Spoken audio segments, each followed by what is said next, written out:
Whatever it is, it must be destroyed. You gaze upon the magnificence of my Veracity vortex. You cannot hope to comprehend its power. Today on the Comic Book Report, The Avengers in the Veracity Trap by Chip Kidd and Michael Cho from Abrams Marvel Arts. Stick around and check it out.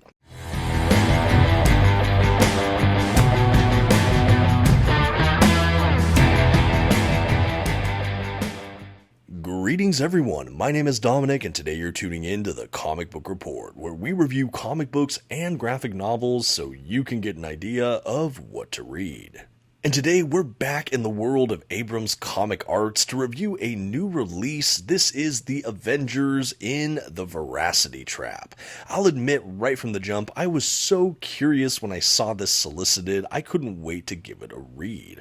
A huge thank you to those at Abrams and things for sending out this review copy. This was a really fun one to go through.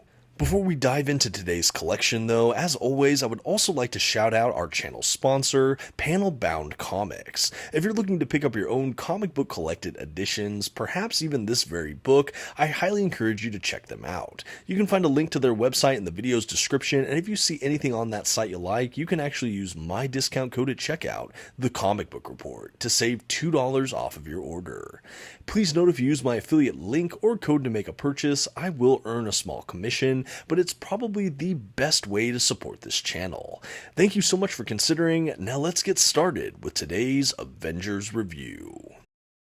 First, some quick facts about today's collection.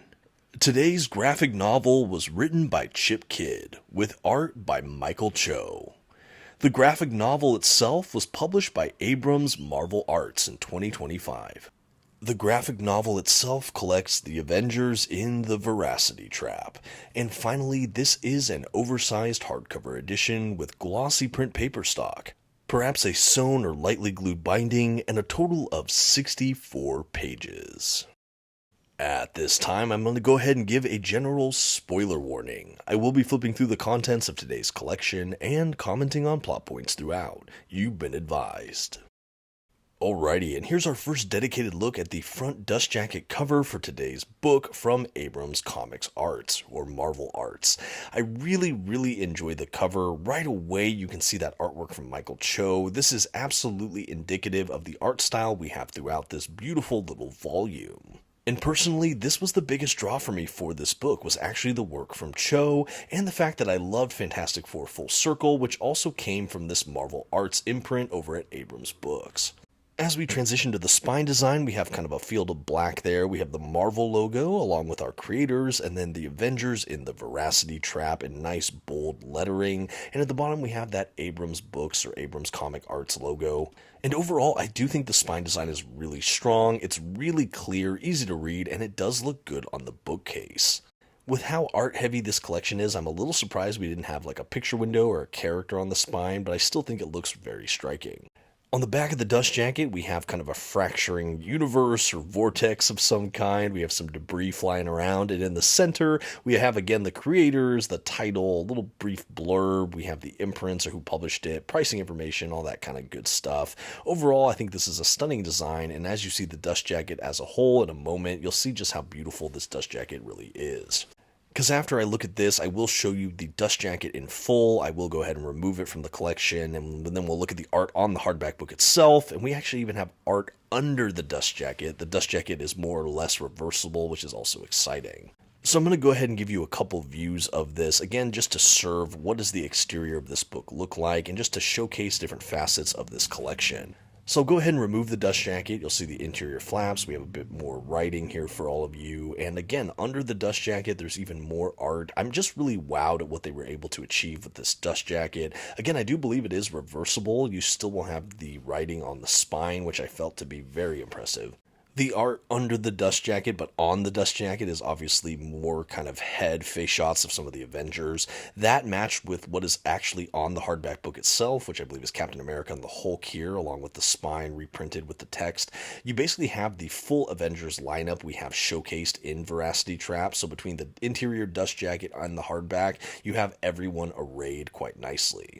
In fact, now that we've looked at the dust jacket and the hardback book itself, let's go ahead and take a view shot of what I tried to lay out all the Avengers here between the inside of the dust jacket and the hardback. Again, you can get it all at a glance, but we have Captain America, Iron Man, Hulk, Giant Man, Wasp, and Thor, of course. A really impressive display. Again, doing my best to kind of lay it all out for you. I think the graphic design for the exteriors is just a work of art. Of course, really well done Abrams books. And now, of course, for all you prospective collectors out there, just a brief look at this book's binding. This is a very tiny volume, just a little bit over 60 pages, so it's even hard to tell what kind of binding this is. Is it sewn? Is it lightly glued? Either way, the binding is pretty strong. Very little to no gutter loss, and really no complaints from me. And here, just for a fun side-by-side, I have the Veracity Trap next to Fantastic Four Full Circle by Alex Ross, also from Abrams Marvel Arts. I really like that there's some uniformity with these collections. They're the same format size, at least for this regular hardcover. I know that Abrams also has a big kind of extended or expanded hardcover edition. That's quite a bit bigger is my understanding, but if you just got this standard regular oversized hardcover, this is what you can expect, and I do think they look quite good next to each other on a bookcase. And of course, for anyone interested, I did do a full review for Fantastic Four Full Circle on the channel some time ago. I will try to post the video here in case you want to review it. And now I did say this is an oversized format. What do I mean by that? So I have another couple comparison shots here. This is next to a standard size trade paperback in the form of Batman White Knight Presents Harley Quinn from DC Comics Black Label. And then next to an oversized hardcover in the omnibus format. This one's from Marvel Comics, and of course it is the recently released Agent Venom omnibus. So as you can see, this is where the Avengers in the Veracity Trap stands next to both of them. It is bigger than the Harley Quinn book in height and width, taller trim size, of course. Now, it does stand just as tall as an omnibus, and it is a little bit wider, giving us more of that boxy format for the pages. Again, I just wanted to provide this to give context to the size of this book, just so you get a sense of scale for your own collecting purposes. Okay, and with that out of the way, we can go ahead and jump into today's collection. Again, this is The Avengers in the Veracity Trap by Chip Kidd and Michael Cho. And after some beautifully ornate end pages, we do have kind of a title page, and before long, we do jump right into the main collection. So this is a standalone kind of graphic novel collection, which means this was never released, as far as I can tell, in an individual issue or issues kind of format. The whole book itself is just over 60 pages, so it is not an overlong story, but you know what? Fantastic Four Full Circle wasn't either, and it was still a ton of fun. Because of that, I went into this very optimistic. I was so excited when I found out Abrams was doing another book of this kind, and overall I have to say I was not disappointed with this book. But I should note that with a couple caveats. Now, being just over 60 pages, there isn't a ton of depth here, I would say, or at least not that I read across. I think it's a really fun kind of existential meta look at the Marvel Universe. If you don't like meta-based storytelling or kind of self-aware storytelling, this might not be up your alley. But if you like a good story like that here and there, this can be a lot of fun. And I think that's the camp where I fell ultimately, and it was really buoyed by the art from the incredible Michael Cho here. The art really is just such a loving homage to some of the Silver Age artists, but really fresh and modern. It has a polish to it that I really liked. I love the kind of hard outlines for all the character models. It has this really modern feel or aesthetic, and it just really jumps from the page at every turn. The color palette for this collection as well seemed very high saturated, which I loved. Everything is just so vibrant.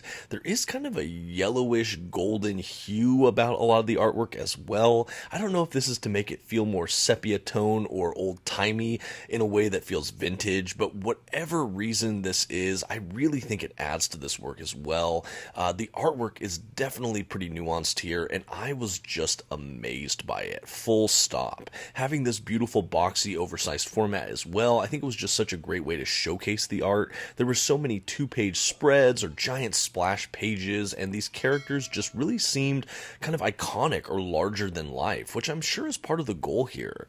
This also references the characters back in the early Silver Age period for them, so we don't have a lot of the kind of present-day moral complexity for a lot of these heroes. They're just kind of tried and true heroes, and I really did enjoy that. On one level, this story really is an Avengers versus Loki story. Our primary lineup of Avengers for this book is really Captain America, Iron Man, Hulk, Thor, Giant Man, Wasp, and honestly, with them, you get to see them trying to fight off Loki, who has something he's created called the Veracity trap. He also summons all sorts of monstrous creatures for the Avengers to battle, but it's really this trap that becomes his biggest scheme for this book here. And essentially, this Veracity trap teleports anyone who goes through it to apparently the real world where Chip Kidd and Michael Cho are creating this comic, and Thor is one of the first people to cross the trap, and he finds out that he is not real, that he is a fictional creation, and he kind of has a complete existential breakdown, wondering if he has any free will or what's the point or stakes of any of this. The rest of the Avengers, after he returns, feel like he might have had some kind of psychotic break, and they're worried about him, and ultimately they're still trying to stop the plans of Loki.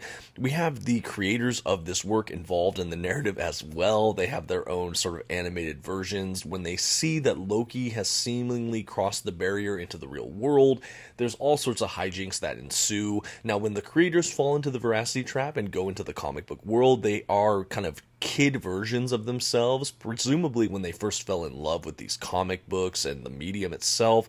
I thought that this was a really novel way to approach the kind of transference of these characters, and I certainly liked what that seemed to suggest. Overall, the day is saved when they create a counter device for this Veracity trap that is able to thwart the fiendish schemes of Loki, and the heroes essentially emerge victorious. And they really reason that whether they are real or not, everyone's kind of a creation of some kind, and it's important how you live and what you stand for. And that really is our story today. We don't really have anything by way of extras, but I again loved this piece, particularly for the artwork. I would say that this is predominantly an art-heavy book, more than it is about the plot line, but I still thought the plot was pretty fun. I do think if I'm comparing this next to Fantastic Four Full Circle, that had a little bit more depth for me personally, but I still think that there's a real human story to be told here, and I love these characters when they're larger than life and just moralistically black and white, true blue heroes. And that's really what we had here. A loving throwback to the Silver Age of comics, and overall just a really fun time. And I know this collection wasn't over long, so with that, we've already reached the end of the collection, and you got to see a couple of the showcasings of some of the panel work in greater detail, and now I think all that's left to do is to give the Avengers in the Veracity trap a grade. For this tiny but mighty artistic treat that is absolutely a love letter to the Silver Age of comics, the Comic Book Report is happy to give The Avengers in the Veracity Trap by Chip Kidd and Michael Cho a B. I would certainly consider this an above average read, particularly if you're a fan of Silver Age Marvel comics or kind of meta narratives in general, or if you just really love this kind of art style. A really fun showing here from Abrams Comicarts and Marvel Arts, of course. I'm really eager to see what they have just out of view, because this and Fantastic Four Full Circle were definitely wins in my book. Again, a huge thank you to those at Abrams and the marketing department for sending this stuff over in exchange for this review. Again, I had a ton of fun with it. I'd love to hear in the comments section, have you read Veracity Trap? Do you plan to pick it up? Have you read Fantastic Four Full Circle? Let me know all of that in the comments, and again, thank you so much everyone for taking this journey with me. Until next time, this has been the Comic Book Report. Please don't forget to give this video a like, a comment, and maybe share it with a friend. Thanks, and have a good one.